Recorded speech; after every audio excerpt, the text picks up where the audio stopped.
Hey everyone, welcome to Spilby. Let's talk about the messed up marriages of Bollywood and how such manipulative actors were never called out for their behavior. आज के social media के era में अगर रणबीर कपूर का कोई पुराना clip circulate होता है जहाँ पे वो इनअप्रोप्रिएट चीजें बोल रहा है about his teacher, then he gets called out. वो एक ऐसी टीचर थी कि वही टीचर स्कूल में स्कर्ट पहन के स्कूल आती थी. Mrs John. तो एक बार जब वो क्लास ले रही थी तो मैं उनके टेबल के नीचे जाके उनके पाँव को दिखता था. लेकिन तब से मैं सुधरा नहीं हूँ. मैं अभी वो ही कर रहा हूँ. अगर आप स्कर्ट पहनने आए थे तो मैं वहाँ लेट जाता. Yeah, Deepika speaks about how she was exploring when she was with Ranveer. Again, she also gets called out. In her case, she got called out because उस timeline के दौरान she targeted Ranveer Kapoor a lot. Anyways, point here is कि आज के era में लोगों को उनके बैड बिहेवियर एंड एटीट्यूड के लिए ना अकाउंटेबल होल्ड किया जाता है. फैंस सिर्फ ऐसे ही ना अपने सेलिब्रिटीज से ऑब्सेस नहीं रहते. वैराज एक ऐसा एरा था जब एक्टर्स ना इतनी प्रॉब्लमेटिक चीजें करते थे. एक एक्ट्रेस से शादी का वादा करके एंगेजमेंट करके नेक्स्ट मोमेंट दूसरी रिच एक्ट्रेस मिल गई तो उससे शादी कर लेते, या 15 साल की लड़की को परस्यू करते एंड उससे शादी करते. Still they were praised like anything because media ना थोड़ा डरती थी कुछ भी हार्श उनके अगेंस्ट बोलने से, क्योंकि अदरवाइज उनके जो फैंस है वो ऑफेंड हो जाएंगे. उनको गलत चीजों में भी सपोर्ट किया जाता था. जिस वजह से तभी के एक्टर्स में एक्चुअली वो डर नहीं था कि फैंस उनके बारे में क्या बोलेंगे, because it was easy for them to whitewash their problematic behaviours and patterns. तो राजेश खन्ना जो एक टाइम के सुपर हीरो थे, वो जब 31 ईयर्स ओल्ड थे तभी met Dimple Kapadia who was just 15 years old. She was just a teenager जो स्टार स्ट्रक हो गई थी राजेश खन्ना को देख के,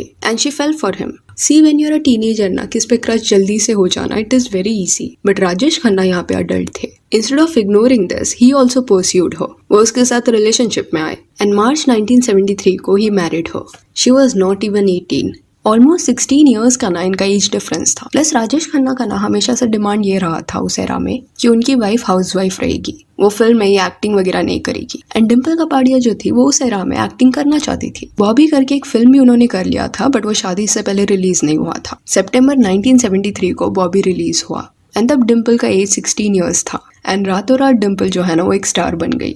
उन्हें उस एरा में ना इतने लोग साइन करना चाहते थे एंड हर प्रोजेक्ट का 5 लाख रुपीस देने के लिए भी रेडी थे. But Rajesh Khanna wanted her to be a housewife and Dimple Kapadia ने इस वजह से अपना करियर छोड़ा.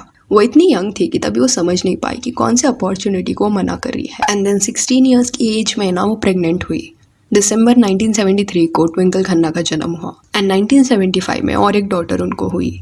कुछ वक्त तक ये मैरिज चल रहा था बट बाद में क्या होने लगा कि राजेश खन्ना का नाम ना और एक यंग एक्ट्रेस के साथ जोड़ा जा रहा था जिसका नाम टीना मुनीम था. ये 1980s या उसके पहले की बात होगी. इट इज सेड कि डिम्पल कपाड़िया को चीट किया गया. जब डिम्पल अपने मिड 20s में थी ना तब उसे रियलाइज हुआ कि उसे अपना करियर नहीं छोड़ना चाहिए था एंड अभी भी वक्त है वो वापस फिल्में करना शुरू कर सकती है. एंड ये शादी में ना वो खुश भी नहीं थी. एक इंटरव्यू के दौरान शी रिवील्ड ऑल्सो कि उसे उस शादी में ना काफी एंजाइटी हो गया था. She was so focused in making Rajesh Khanna happy that खुद वो क्या फेस करी थी ना वो उन्हें काफी लेट रियलाइज हुआ, जिस वजह से 1982 के साल में उन्होंने राजेश खन्ना को छोड़ने का डिसीजन लिया. दोनों सेपरेट हो गए थे, अलग अलग रह रहे थे बट दोनों ने कभी एक दूसरे को डिवोर्स नहीं दिया. देन अक्षय कुमार जो डिम्पल कपाड़िया के सन इन लॉ है वो 90s के दौर में ना काफी लड़कियों को धोखा दे चुके हैं ऐसा बोला जाता है. अर्ली 90s में he started dating Raveena Tandon. It is said कि 1994 में ना they started dating each other जब वो मोरा फिल्म की ना शूटिंग कर रहे थे and Raveena was very serious about him. पर अक्षय कुमार का ना एक फ्लोटेशियस नेचर था एंड हर को एक्ट्रेस के साथ उनका नाम जुड़ता रहता. पहले he was link to Rekha ji, then Shilpa Shetty को भी वो डेट कर रहे हैं ये बोला गया. एंड शिल्पा शेट्टी को भी वो 1994 के साल में ही मिले थे. दोनों साथ में ना तू अनारी करके एक फिल्म कर रहे थे एंड उस दौरान उनका रिलेशनशिप शुरू हुआ. तो may be he was two timing here. Raveena and Shilpa Shetty दोनों को धोखा दे रहे थे. And it is not just a rumor. Shilpa Shetty has spoken about this. Raveena Tandon and Shilpa Shetty दोनों भी तभी के एरा की ना टॉप एक्ट्रेस थी. Then late 90s में he got engaged to Raveena Tandon. सबको लगा कि अभी ये लोग शादी करेंगे बट आउट ऑफ nowhere वो एंगेजमेंट टूट गया and he married Twinkle Khanna. तो सबके मन में सवाल आया कि सेम टाइम पे इतनी सारी एक्ट्रेसेस को वो कमिटमेंट कैसे दे सकता है, क्योंकि लेट 90s में शिल्पा शेट्टी के साथ भी उनका रिलेशनशिप था. तो देखा जाए तो side by side he was pursuing Twinkle Khanna also. और ये इसलिए बोला जाता है क्योंकि शादी के बाद ना कुछ इंटरव्यूज दिए थे अक्षय एंड ट्विंकल ने जहाँ पे उन्होंने अपने लव स्टोरी के बारे में बताया कि कैसे अक्षय ने ट्विंकल को शादी के लिए प्रपोज किया but Twinkle Khanna said no क्योंकि उसे अपने एक्टिंग पे फोकस करना था, उसे फिल्में करना था. पर तभी ट्विंकल खन्ना की ना फिल्में नहीं चल रही थी. स्टिल वो इंडस्ट्री में ना एक इन्फ्लुएंशियल पर्सन थी बिकॉज एक तो वो राजेश खन्ना की बेटी थी एंड इवन डिम्पल कपाड़िया ने भी ना फिल्में करना शुरू कर दिया था. तो उनकी फैमिली के ना कई सारे कनेक्शंस थे. करण जौहर एंड वो सेम बोर्डिंग स्कूल में भी थे. तो बड़े बड़े प्रोड्यूसर्स के साथ उनका कनेक्शन था, जिस वजह से ट्विंकल खन्ना की एक्टिंग दो खराब थी, स्टिल उसे कई फिल्मों में चांस मिला। बट अक्षय कुमार को जब उसने शादी के लिए मना किया, उसके बाद अक्षय कुमार ने उसे बोला कि ठीक है, अगर मेला फिल्म तुम्हारी नहीं चली ना तो लेट्स गेट मैरिड। और मेला फिल्म जो है ना वो 7 जनवरी 2000 को रिलीज होने वाली थी, एंड ये जो फिल्म है ना वो नहीं चली, जिसके बाद she got married to Akshay Kumar. अभी सी इसके हिसाब से ना फिर 1999 के साल में अक्षय ने ट्विंकल को परस्यू करना शुरू किया होगा, क्योंकि मेला की रिलीज के पहले ही प्रपोज्ड हो, ऐसा उनका कहानी है। तो मेला तो 2000 के ईयर में रिलीज हुई थी, वो भी स्टार्टिंग में ही, तो ईयर 1999 में ही वो ट्विंकल को डेट करे होंगे। बट लेट 90s में he was engage to Raveena Tandon, and same time पे he was dating Shilpa Shetty also, which means he was keeping his options open. And now you can't say कि अक्षय ने कमिटमेंट नहीं दिया होगा। अगर कई साल डेट करने के बाद किससे आप एंगेजमेंट करते हो तो एक कमिटेड रिलेशनशिप ही होता है। अक्षय की ये चीटिंग बिहेवियर के बारे में जब शिल्पा शेट्टी को समझा तब उसने एक स्टेटमेंट दिया गुस्से में, and she said, Akshay Kumar used me and conveniently dropped me after he found someone else. The only person I was upset with was him, but I'm sure he will get it all back. It is not easy to forget the past so soon, but I'm glad I have had the strength to move on. तो ये जो statement दिया था ना शिल्पा शेट्टी ने, उसके बाद ये रूमर्स फैलने लगे कि अक्षय उस एरा में जानबूझ के सक्सेसफुल एक्ट्रेसेस को डेट करने का ट्राई करता था, या कोई अगर इन्फ्लुएंशियल फैमिली बैकग्राउंड से है तो उनसे कनेक्शन बनाने का ट्राई करते। अभी अंडरस्टैंड दिस कि आज जो स्टारडम है ना अक्षय कुमार का, like he is a superstar, same stardom 90s में नहीं था उनका। लेट 90s में उनकी कुछ फिल्में चल भी नहीं रही थी, तो ही वॉज डाउटफुल ऑल्सो कि उनका जो करियर है बॉलीवुड में वो चलेगा भी कि नहीं, आगे जाके और फिल्में मिलेगी कि नहीं। बट 2001 के बाद ना ये सब चेंज हुआ, back to back Akshay Kumar ने हिट दिया, तो आज शायद अक्षय कुमार को फिल्म इंडस्ट्री में किसकी नीड नहीं होगी। बट 90s का जो दौर था ना वो अलग था, तो देखा जाए तो खुद के फायदे के लिए अक्षय ने धोखा दिया है लोगों को, बट स्टिल ये बिहेवियर को उस टाइम के लोगों ने स्लाइड होने दिया। इवन अक्षय कुमार को भी चाहिए था कि ट्विंकल खन्ना ना एक्टिंग छोड़ दे शादी के बाद। देन अमिताभ बच्चन की बात करें तो his father wanted him to marry Jaya Bhaduri, जो तभी की ना काफी फेमस एक्ट्रेस थी, and her family was also very influential. And उस फेज में ना अमिताभ बच्चन की कई सारी फिल्में नहीं चल रही थी।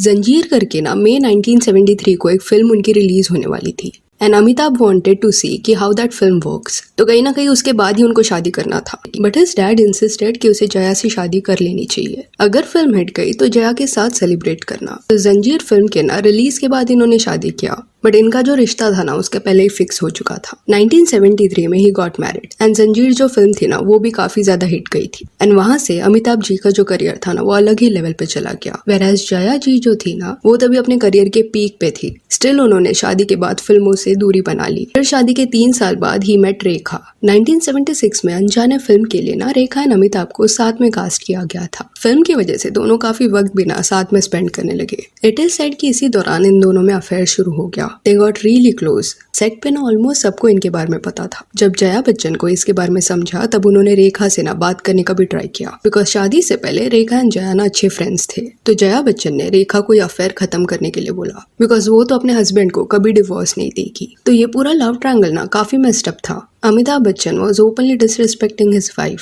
स्टिल ऑडियंस जो थी ना वो अमिताभ एंड रेखा की ऑन स्क्रीन जोड़ी को काफी पसंद करती थी। Some were even supporting this affair. It was extremely glamorised. People were saying he should leave Jaya Bachchan and marry Rekha. Even during such rumours ना आउट ऑफ नोवेयर एक फंक्शन के दौरान रेखा ने सिंदूर एंड मंगलसूत्र पहन लिया था। एंड यहाँ पे ये नहीं बोल सकते कि रेखा को नहीं पता था what she was doing. Media में, न्यूज़पेपर में इन दोनों की बातें तभी होती ही रहती थी, तो शी वेरी वेल न्यू कि अगर वो ऐसा कुछ करेगी तो उसको किसके साथ लिंक किया जाएगा। एंड इसी वजह से जब रेखा जी को लोगों ने ये अटायर में देखा तब ये रूमर्स फैलने लगे कि शायद छुपके से अमिताभ एंड रेखा ने शादी कर ली है, जो लग नहीं रहा कि सच है। बट पॉइंट इज कि रेखा डिड सर्टन थिंग्स जो काफी गलत था। She knew she was hurting Jaya Bachchan and maybe she was fine with it. Amitabh Bachchan भी क्लियरली यहाँ पे गलत थे। He was cheating on his wife, and Rekha भी सब जानते हुए उनके साथ अफेयर कर रही थी। बट एंड में जब अमिताभ बच्चन ने अपनी वाइफ को चूज किया तब रेखा जी ने खुद को विक्टिमाइज करने का ट्राई किया by indirectly giving some statements कि कैसे उनको प्यार नहीं मिलता रिटर्न में। बट ये सब में ना वो विक्टिम नहीं थी, वो खुद कॉम्प्लिकेटेड रिश्ते में ना इन्वॉल्व हुई थी। सेम ये चीज आज किसी एक्टर ने की होती ना तो लोग मेक श्योर करते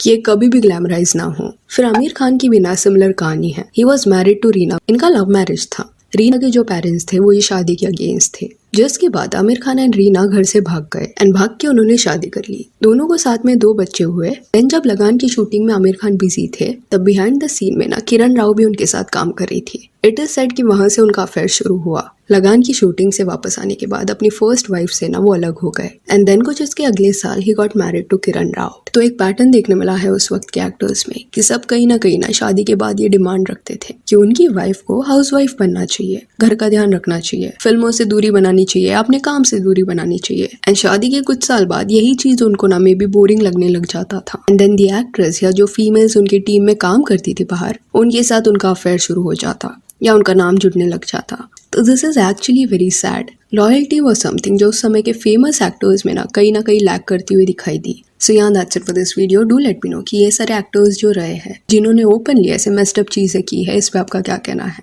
and if you want you can follow us on Instagram, जिसका लिंक आपको डिस्क्रिप्शन में मिल जाएगा। और ये वीडियो अच्छी लगी हो तो इसे लाइक एंड शेयर करें और ऐसे और अपडेट्स के लिए चैनल को प्लीज सब्सक्राइब करें।